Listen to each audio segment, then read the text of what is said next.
On va rentrer directement dans le sujet. On va parler des prières de rue. On va surtout parler du référendum que le Parti québécois veut faire, un référendum interne, donc pour ses membres, à savoir si on interdit notamment les prières de rue.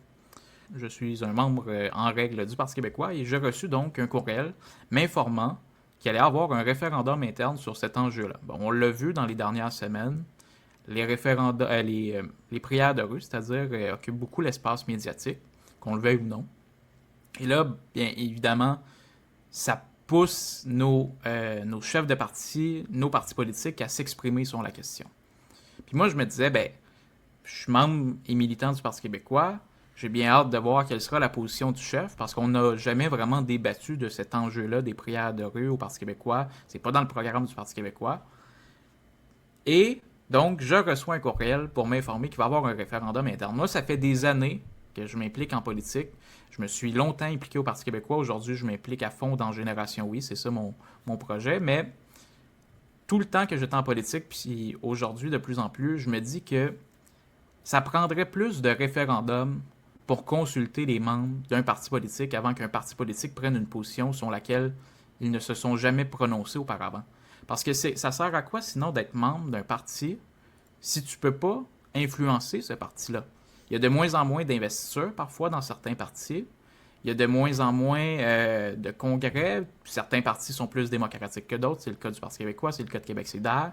Je pense que c'est le cas du Parti conservateur du Québec, mais on voit des partis comme la CAQ où, dans leur congrès, il y a beaucoup d'employés politiques. Bref, moi, c'est une question qui me préoccupe énormément, cet enjeu-là démocratique à l'interne des partis politiques, parce que ça sert à quoi de s'impliquer en politique dans un parti si tu peux pas vraiment l'influencer, puis tu sers juste finalement à donner 5 $ par année à ton parti. Donc, j'étais très content de recevoir cette nouvelle-là. Toi, comment tu l'as pris dans le dos? Ben, je l'ai pris avec Jocelyn qui nous a donné 20 $. Merci Jocelyn. Merci Jocelyn. Très apprécié de nous avoir fait ce don. Blague à part, comment je l'ai pris? Ben, moi, comme vous le savez, j'étais à l'exécutif national du Parti québécois. J'ai quitté il y a quelques semaines, je ne sais plus exactement. Moi aussi pour me consacrer pleinement à Génération Oui. Et c'était des discussions qu'il y avait parce qu'on voyait le projet de loi. Donc la question c'était c'est quoi la position? Puis il y a une décision qui a été prise. Les gens, bon, en tout cas, ça s'enlignait pour ça. C'était on va consulter les membres. Euh, ce qui, puis ça m'amène sur un sujet un peu annexe, qui n'est pas directement dedans, mais je pense que ça va intéresser les gens qui nous écoutent. C'est qu'au Parti québécois, quand on a refondé les statuts, ce qui a été fait, c'est qu'on a mis des mécanismes avec Jocelyn Caron qui permettaient aux membres d'initier des référendums. Donc, au Parti québécois, c'est possible pour les membres, à travers 3 instances, je ne vais pas aller dans les détails, mais d'initier des référendums consultatifs et des référendums décisionnels. Donc là, dans ce cas-ci, c'est un référendum consultatif. Ça veut dire que ça ne lie pas les mains de l'exécutif national ou du Congrès ou de qui que ce soit pour devoir adopter cette position-là. Mais ce mécanisme-là existe. Et c'est un très bel argument à servir aux gens qui n'arrêtent pas de demander à PSPP s'il va rester sur la traque du référendum ou pas. Parce que si jamais les membres du Parti québécois décidaient de le mettre dehors, parce qu'il trahissait sa promesse, ben, ils pourraient le faire. Et ça, sans avoir à attendre un vote de confiance ou une élection, ils pourraient le provoquer. C'est quelque chose qui est trop méconnu et c'est un très bel argument à servir à ces gens-là. Comme quoi la démocratie interne à l'intérieur du Parti québécois, elle est très forte. Ou en tout cas, les moyens de l'exercer sont là. Ils sont à disposition des membres. De quelle façon on peut le faire? Pas parce que je veux déloger PSPP, mais de quelle façon ça m'intéresse? Je n'étais même pas au courant moi-même qu'on Ouais. peut désormais faire des référendums, puis nous, les membres, forcer cette tenue-là d'un référendum au sein du PQ. Rapidement, c'est comment qu'on s'y prend? Ben, en fait, il y a 3 mécanismes principaux. L'exécutif national peut appeler un référendum décisionnel. Ce serait difficile, là, mais ce serait tout à fait imaginable parce qu'il faudrait juste que la moitié plus un décide de lancer ça.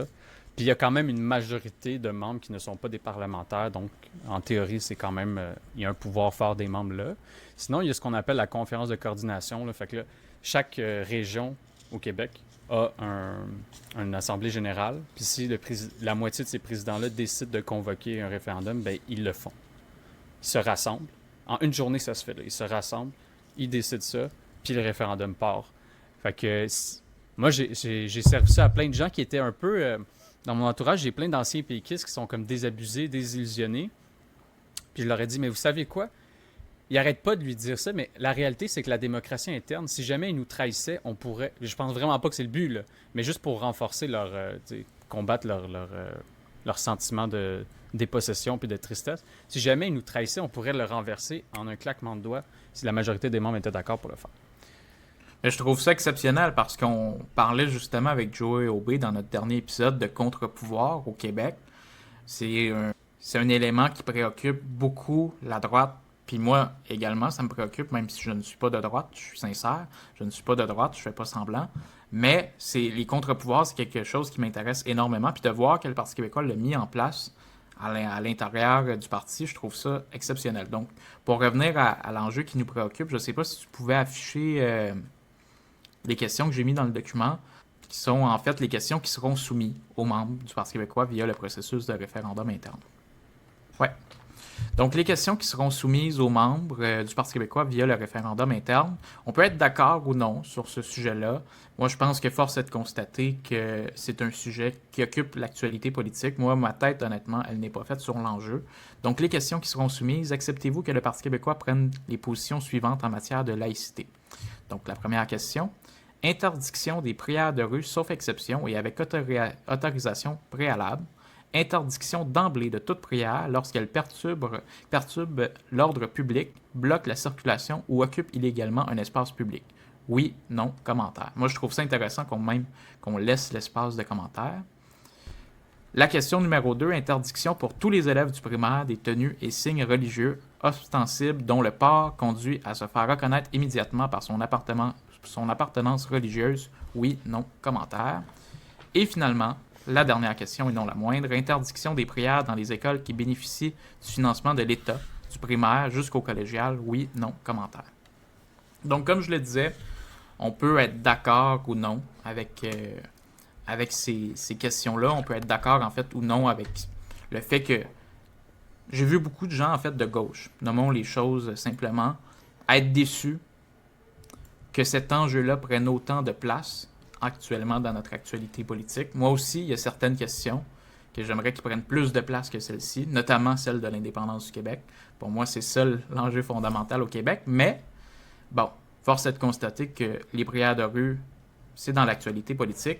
Et je me réjouis, en tant que membre de parti politique, que mon parti politique, avant de se prononcer, prenne l'initiative de consulter ses membres.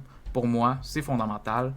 Puis, j'ai hâte de voir ce que ça va donner parce que j'aimerais ça que ça se reflète à l'échelle du Québec. J'aimerais ça qu'on tienne plus souvent des consultations populaires. Justement, c'est là, actuellement, on a un premier ministre du Québec qui va décider tout seul avec ses conseillers dans son bureau, est-ce qu'on interdit ou non et de quelle façon les prières de rue. Pour moi, c'est pas ça la démocratie. Pour moi, la démocratie, c'est de consulter les gens. C'était pas un enjeu à l'élection de 2022, les prières de rue. Mais là, on a un premier ministre, je le répète, qui va décider ça tout seul. Donc, on devrait avoir normalement un référendum pour consulter la population avant de prendre d'aussi grandes décisions, parce que c'est une grosse décision, il y a plusieurs enjeux que ça implique. Donc, moi, j'aimerais voir des référendums d'initiatives populaires à l'échelle du Québec. Voilà. Excellent, mais absolument. Je pense que là, on m'entend bien. Toi, tu m'entends bien, en tout cas. Moi, je t'entends toujours bien. Bon. Une des très bonnes nouvelles de ça, je pense, c'est justement l'idée aussi de... Ben, je ne sais pas. Je ne sais pas si c'est l'objectif, mais moi, j'ai l'impression que l'effet que ça va avoir dans tous les cas, c'est de normaliser l'idée qu'on consulte les gens quand on prend des décisions. Puis c'est très cohérent parce que c'est pas quelque chose qui était dans l'actualité quand Paul Saint-Pierre Plamondon a été élu. Ça n'a jamais été vraiment discuté à l'intérieur du Parti québécois. Peut-être la question sur la question 2, mais il était peut-être temps d'avoir une discussion autour de ça qui allait renouveler la position, s'assurer que tout le monde était toujours dans la même lignée, voir dans quelle direction ça allait aller. Donc, de normaliser, l'idée de consulter la population, puis 2, quand il y a un sujet qu'on n'a pas été élu pour répondre à ça, c'est très normal, puis c'est même souhaitable qu'on consulte les gens pour savoir dans quelle direction vous voulez qu'on aille. Tu sais, c'est quand même gros, ça régit notre vivre ensemble, ça régit toutes nos relations sociales, ça va transformer la façon qu'on va vivre en société. C'est important, je pense, de consulter la population plus largement, mais la première étape, c'est effectivement, quand tu as un parti politique, de consulter tes membres. Ouais. ça l'aborde dans le sens que Éric disait, c'est aussi habile de la part du Parti québécois, parce que ça fait subtilement le point qu'une consultation populaire ou un référendum, il n'y a rien de tabou là-dedans, ce n'est rien de si tabou, exactement. Donc, c'est tout à fait normal de tenir un référendum ou une consultation populaire. C'est même, comme tu l'as dit, Nando, souhaitable. Puis moi, comme je l'ai dit, ma tête, elle n'est pas faite à savoir est-ce que je vais voter oui ou non à chacune de ces questions. Je vais écouter les argumentaires de part et d'autre. Mais si jamais mon option perd, je vais être heureux au moins que mon parti ait pris la peine de me consulter. Mm-hmm. Tu sais, c'est aussi niaiseux que ça. Parce que si j'avais entendu PSPP dire une position qui est contraire à la mienne, puis clairement c'est un enjeu qui divise au Québec, cette question-là, puis ça divise même à l'intérieur du Parti québécois. Il y a des gens qui vont être pour, il y a des gens qui vont être contre. Fait que pour moi, c'est essentiel de les consulter, ces gens-là, puis de trancher la question, tout le monde ensemble, plutôt que de laisser ça entre les mains du seul chef du Parti québécois, tu sais, ou de son entourage. Pour moi, la démocratie, c'est de consulter tout le monde. C'est ça la vraie démocratie, c'est pas juste de voter une fois en 4 ans pour un député qui va suivre une ligne de parti. Ça, c'est de la démocratie représentative, certes, c'est une forme de démocratie, mais moi, je suis favorable à de la démocratie directe où, justement, on a des processus, comme tu le disais, à l'interne des partis politiques, mais surtout à l'interne de la société québécoise. Disons, 15% de la population signe une pétition pour la tenue d'un référendum québécois sur les prières de rue. Et là, à ce moment-là, ben, on a une consultation populaire où il y a un camp du oui puis un camp du non qui présentent leur vision. Puis au final, c'est les Québécois et les Québécoises qui décident. Ouais. Non, vas-y. Non, ben j'allais conclure, mais tu peux y aller avec ton point. Ben, moi, j'avais 2 points. Je suis vraiment d'accord avec ce que tu viens d'affirmer. Puis je pense que, j'espère en tout cas que c'est notre avenir. Honnêtement, c'est un peu la stratégie qui a été mise en place en Alberta. Puis il y a des gains politiques qui risquent d'advenir pour l'Alberta grâce à ça. Je pense que notre génération, on en veut beaucoup. On en veut beaucoup de capacité d'influer sur notre destin. On veut prendre les choses en main. Il est temps que nos institutions s'adaptent, se transforment pour permettre ça. Donc, ça, c'est très positif.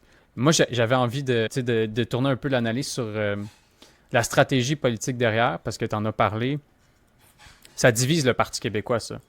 Les gens pourraient être surpris de certains résultats. Moi, en tout cas, ma lecture, c'est que la question 1 va être fortement... les gens vont être plutôt d'accord avec l'interdiction des prières de rue. J'ai ce sentiment-là. Puis je pense que ça va être plutôt en accord avec la vision que les Québécois ont en général de la laïcité. Puis bon, fait, je pense que ça va être plutôt consensuel. Il y a 2 autres questions, j'ai l'impression que ça va être plus débattu puis que les scores vont être plus serrés. Je pourrais me tromper. Mais c'est une excellente stratégie parce que historiquement, ces sujets-là nous divisent. Nous divise parce qu'à l'intérieur du Parti québécois, qui est une coalition, rappelons-le, qui se veut une coalition et qui là, est même en train d'essayer d'élargir sa coalition, il y a une tendance plus progressiste, une tendance plus conservatrice. Ces 2 tendances-là se retrouvent dans le même projet parce qu'on a un objectif commun. Mais ce qui arrive avec ça, puis un des enjeux que ça crée, c'est que en proposant le référendum, tout le monde a le même objectif. Donc là, si ton camp perd, tu vas pouvoir te dire j'ai eu la chance de convaincre les gens avec qui je partage le fondamental, hein, qui est de faire du Québec un pays, qu'il fallait aller dans une autre direction. Tu sais. Puis ça va être beaucoup plus facile pour tout le monde d'accepter le résultat et la position du Parti québécois si c'est les membres qui l'ont prise et non pas le chef qui l'a imposé. Puis comme tu l'as dit, ça démontre que le Parti québécois a une volonté, mais au-delà de la volonté, le Parti québécois est une coalition d'indépendantistes parce que si tout le monde était d'emblée d'accord sur cet enjeu-là, il n'y en aurait pas de référendum. Ça sert à rien de tenir un référendum si tu sais que ton parti est à 100% d'accord avec cette position-là. Donc le simple fait que le Parti québécois tienne un référendum sur cet enjeu-là, ça démontre qu'il y a plusieurs tendances, comme tu l'as dit, des indépendantistes plus progressistes, des indépendantistes plus conservateurs, il y a même des indépendantistes plus woke. Bref, tout ça pour dire qu'il y a des indépendantistes de toutes les tendances au Parti québécois qui sont là pour faire du Québec un pays. Et c'est ça l'important, puis je suis très content de voir le Parti québécois tenir un référendum parce que ça fait des années que je me disais ça serait si simple de tenir des référendums internes pour trancher des questions parce qu'on le voit, le Parti québécois, c'est une coalition, puis d'avoir un chef qui prend position sur des enjeux sur lesquels les membres n'ont jamais été consultés, pour moi, c'était antidémocratique, mais là, de voir que le PSPP ne va pas dans ce sens-là, je suis très content.